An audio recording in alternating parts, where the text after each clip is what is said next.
All right, welcome back to Ireland Contracting Nightly Sports Conference. Walsh alongside Ron Cook, and we're taking your phone calls tonight on the Bordas & Bordas hotline.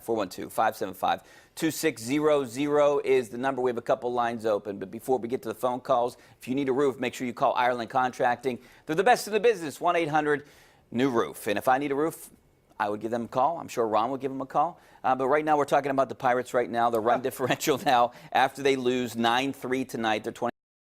Their run differential is -50. Only one team has a worse run differential, Miami. But the Pirates are still kind of in it. You know, how are they doing that? Like, I just don't get it. It doesn't make sense right now. No, they're 24-22, and somehow they went 7-4 on that trip to St. Louis, Arizona, San Diego. I have no idea how they're doing it. I keep thinking all these injuries are going to catch up to them, and I don't know how they're not. When you lose your two best pitchers, you could argue that Trevor Williams and Tyone were as good as any two in baseball the second half of last season.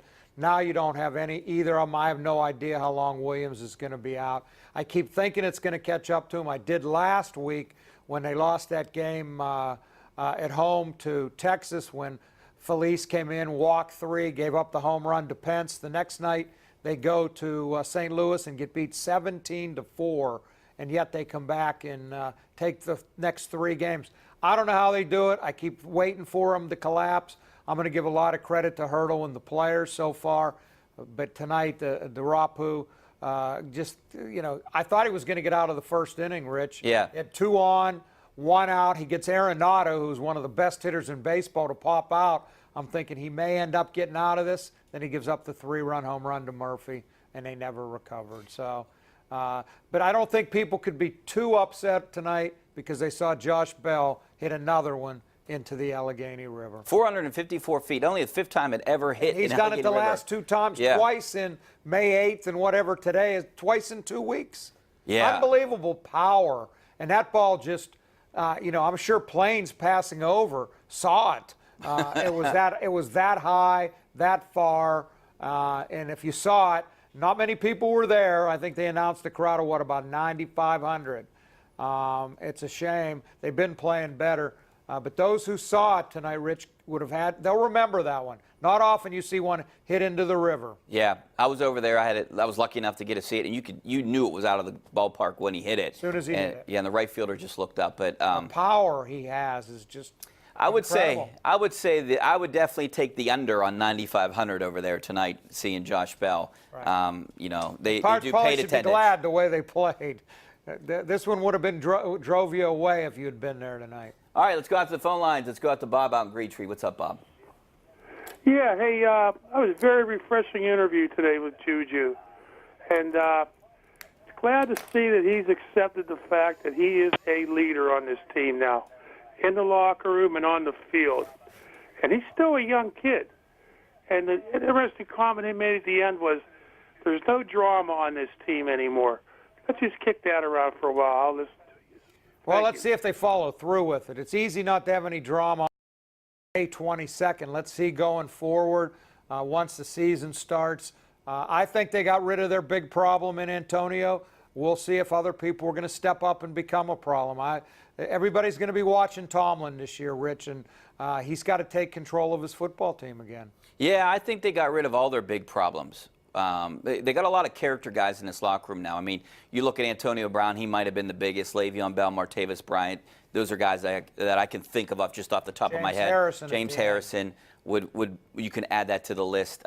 They got rid of those guys. They replaced them with high character guys, it seems like, especially guys in this draft too. And, you know, as soon as Juju Smith said no drama, then all of a sudden Bud Dupree and Anthony Chickalo are tweeting stuff out that, you know, some might perceive as drama, but they just need to stay off social media, Ron. Yeah, I mean, who cares what anybody on the outside thinks? Worry about doing your job. You're getting paid millions, and don't care what anybody on the outside says. That's the way I'd look at it. All right, back out to the phone lines. Let's go out to Isaac out in Huntington. What's up, Isaac?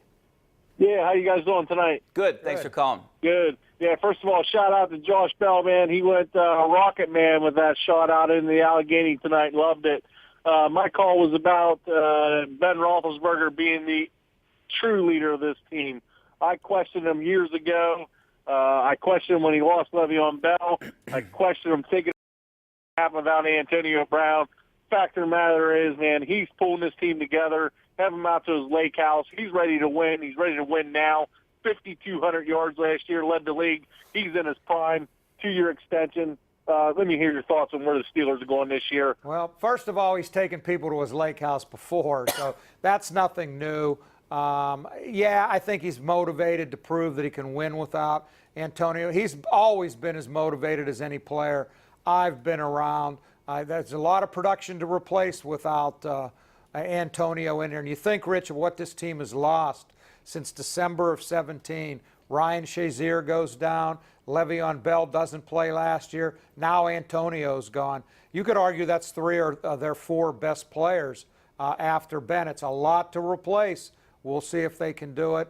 I think Ben's ready to have a big year, but he's got to get some help from other people. Yeah, I got to get help from that defense, too. You know, speaking of saying the right things, Ben did a great job of saying the right things to Bob Pompiani and the next day to all of us after OTAs. Yeah, I think there's no question Ben is the unquestioned leader on this team. In fact, I could tell you guys a little story that, you know, Juju Smith originally denied doing interviews today, but then I think Ben persuaded him to come back out. And Juju even said, hey, you can thank Ben. I'm going to come out here. I'm going to be available all the time, and I'm not going to be a jerk this year. Anything you want to ask, go ahead and ask. I'll talk to you guys all the time. Well, we'll see. Yeah. But, you know, people don't care about that. They care about what he does on Sundays and if he plays well. And, you know, we'll see how this goes going forward. I thought he said all the right things today. I love when he said he'd rather win than have big numbers, because Antonio was the exact opposite of that.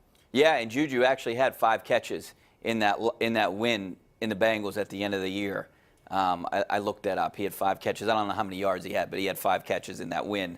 And I don't know if he was taking a shot with that comment, because I think Antonio Brown had 2 touchdowns the week before against New Orleans. One of the greatest games he ever had. Yeah. Next week he's gone. But what I wanted to ask you in the first segment, and I'll ask you right now, is, you know,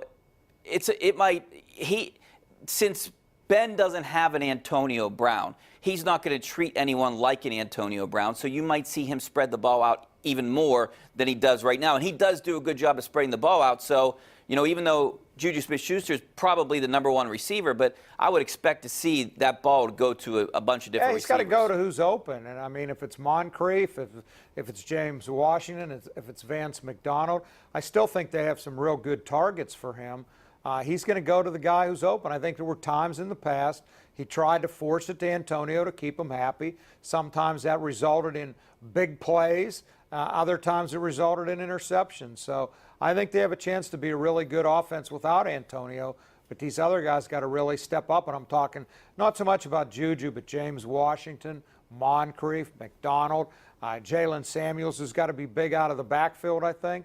It's not going to be just Antonio's show this year. Yeah, I don't think he's going to be forcing the ball like he forced the ball to Antonio. And one more thing, you know, after all this offseason, how about him not showing up at the OTAs I know. for Oakland? Now, they say he's been working out there regularly, but is that a bad look, or is that a bad look that he doesn't show up for the OTAs? Hey, Le'Veon didn't either in New York, for that matter. Yeah, I definitely think it's a bad look. I remember when Antonio Brown, that was the big story last year, when Antonio Brown wasn't here the entire OTAs. Well, Even Ben only showed up once, too. Either, so now Ben says he's going to be there every day. Let's go out to Timothy real quick before we go to break. What's up, Timothy?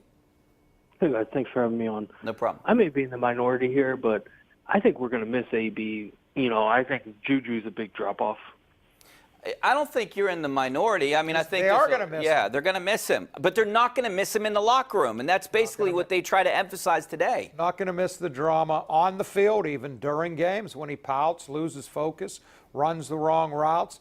I remember a game in Miami a couple years ago when they're running a 2-minute drill at the end of a game, and he walks back to the line of scrimmage, and they all got to wait for him to get back there. I mean, they're not going to miss that. Obviously, I've said this. I'm an old guy, Rich. I've been around here my whole life.